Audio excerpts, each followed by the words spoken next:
Welcome to Lesson 9, Writing Accessible HTML. In this lesson, I'm going to walk you through the process step by step of building a basic HTML website. It's going to be a 4-page website. We're going to utilize the skills that have been learned so far in the previous lessons. So now that we've demonstrated competency with each of the fundamentals of writing accessible and valid HTML, let's make a website. Let's start with the fundamentals of every HTML document. I'm going to switch to my text editing application. So again, we start with our doc type. Next, we add the HTML tag and its associated closing tag. Notice I'm not using CodePen in this particular demonstration. I'm using the text editing desktop application Notepad++. You can download it for free online by searching for Notepad with 2 plus signs after it. The application has no cost and there's no license requirements. Now in this HTML tag, I've added something a little bit different that I haven't yet mentioned, and that's the lang attribute. What that is it's to specify the language.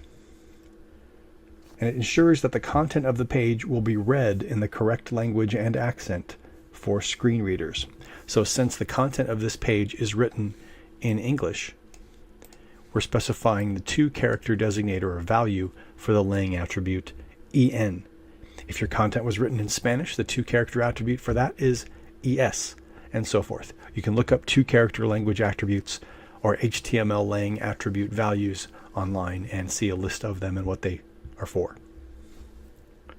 So next, after the HTML tag and its associated closing tag, you add the head tag with its associated closing tag. Add the required title tag to the head element with its associated closing tag, and add a title. Now in this case, this is an image page, so you can just put image as the text between the tags, and that's what I've done here. Add meta tags. No closing tags required because meta tags are self-closing, remember from the lesson regarding the head, title, meta, link, and script elements. So add meta tags for the care set, the meta name description with its content. So in this case, it's an image page, so the content description would be my image or something more descriptive if you chose. The meta name keywords tag with its content and keywords specific to an image. So this is a test page. We have an image on it. Those are relevant keywords. You could include more if you want to. The meta name author with the content. You put your name here. So I've just put a placeholder. And the meta name viewport. Content width equals device dash width and a comma. Initial dash scale equals 1.0. Now you can take all of these elements in the head, copy and paste them into 4 distinct files. So you'll end up having the same information in all 4 areas because it doesn't really need to change. But notice that the content for description and keywords changes on each page relevant to the content of the page. Okay, so back to the image page. The next thing we're going to do is move down to the body element and add an unordered list tag with its associated closing tag. Next, we're going to add 4 list items to that list, and each list item is going to contain an anchor tag with its associated closing tag. Anchors are what we use to create links on web pages. The attribute href is used with a reference to each of the other 4 HTML files that we are going to be creating: image, video, form, and table, with content between the anchor opening and closing tags to display that text on the web page.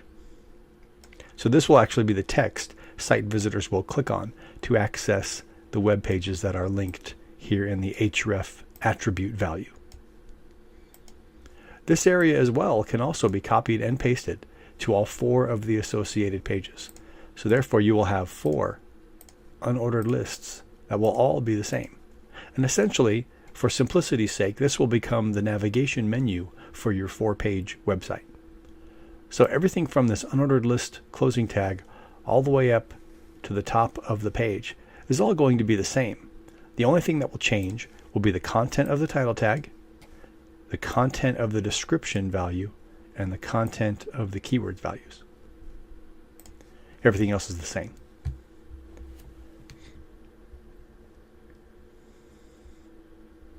So directly following the unordered list, you'll add a first level heading tag. This is the title text for the page. Not the title tag for search engines, but the title text or the first level heading text visible on the page. So note the contents of the heading tag should match the name of the HTML file for each of your 4 pages. So in this case, this is an image and then of whatever you choose. The title says image, the content is image, the keyword is image. The heading should designate in some way, some form or fashion, this is an image.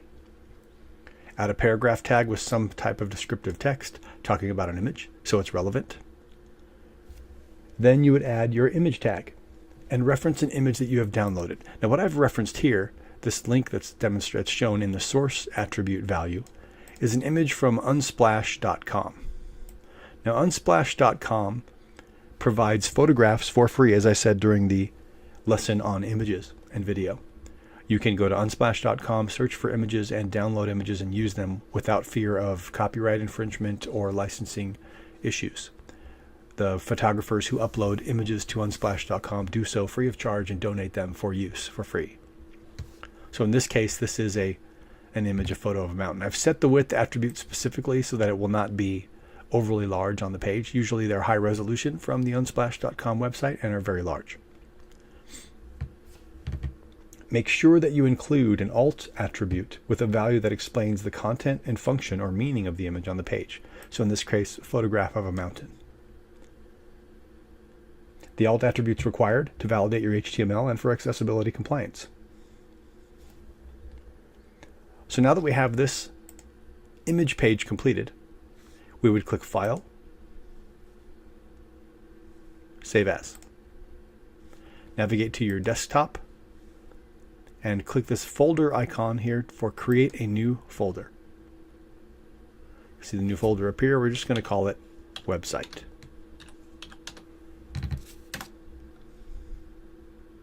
And hit Enter to accept the name. Double-click into the folder and save your image.html file into that folder. So now you can just follow the steps outlined in the previous lessons to replace the content on your image page with a video. Then click File, Save As, and save the file as video.html. A table, click File, Save As, save the file as table.html. And a form, and clicking File, Save As, saving the file as form.html. I'm going to go through each of those real quickly with you. I've already created them. So here we have our table page. Notice the content from the head all the way down to the end of the unordered list is the same as the image page. Afterwards, we have a heading tag that specifies it's a table, a paragraph tag that specifies that it's a table, the table itself with its designated closing tag, the first table row with the closing tag, the table header cell with a scope of column. It's an attribute, scope attribute equals COL, and the name will be the header cell of that column. Another table header cell with a scope of column and email as the displayed text. Then the table row closes. We have a second table row. This has standard table cells with closing tags and content specific to the column in which they find themselves. So the first table column is name. So the first table cell will be a name. The second table column is an email. The second table column will display email addresses. Having this, again, recapping, having this scope attribute with a scope of COL for column or ROW for row means that when a screen reader gets down to this next row and begins to read the contents of the cell, it will first look up to see, is there a scope for these table cells that I can read? And it will read name and then the contents of the cell in that column, John Smith. Email, john.smith@gmail.com. Adds context to the table, makes it more accessible, and a better overall, more semantic meaning code. So we're going to click File, Save As. We're going to go to our desktop, to the website folder we created. There's our image page. We've already called this table.html. Now that is saved. Let's go to our video page. Again, everything from the head down to the end of the unordered list is all the same as the previous 2 pages. So from below the unordered list, we added our heading for our video, a paragraph tag that explains the video, and our video tag with an associated width and height attribute, a controls parameter, and our source tag. Source tag is self-closing, video tag is not. It needs a full closing tag. The source tag requires an SRC attribute pointing to a video file, a path to a video file. This is an MP4 video file, so the type would equal video/MP4, and it's closed. For accessibility purposes, you want to make sure you have a captions track specified. I've created captions in Camtasia for this particular video. I then exported those captions from Camtasia as a subrip text file, which is an SRT file extension. I went to webvtt.org and copied and pasted in the contents of that subrip text file into a box on the page and clicked convert. That provided me with a box with text in WebVTT format that I could then copy and paste here into a new file in Notepad, save it with whatever name I wanted with the .vtt extension. VTT stands for Virtual Text Track. And then I can reference that VTT file in my track tag within the video tag. So in the video tag, again, recapping, we have our width and height and controls. Our source tag with an SRC attribute pointing to our video file, a type attribute specifying the type of video file that it is. It closes itself with a greater than attribute character. A track tag with the default parameter, a source attribute indicating the source of the captions track, and we close that, and then the video tag is closed.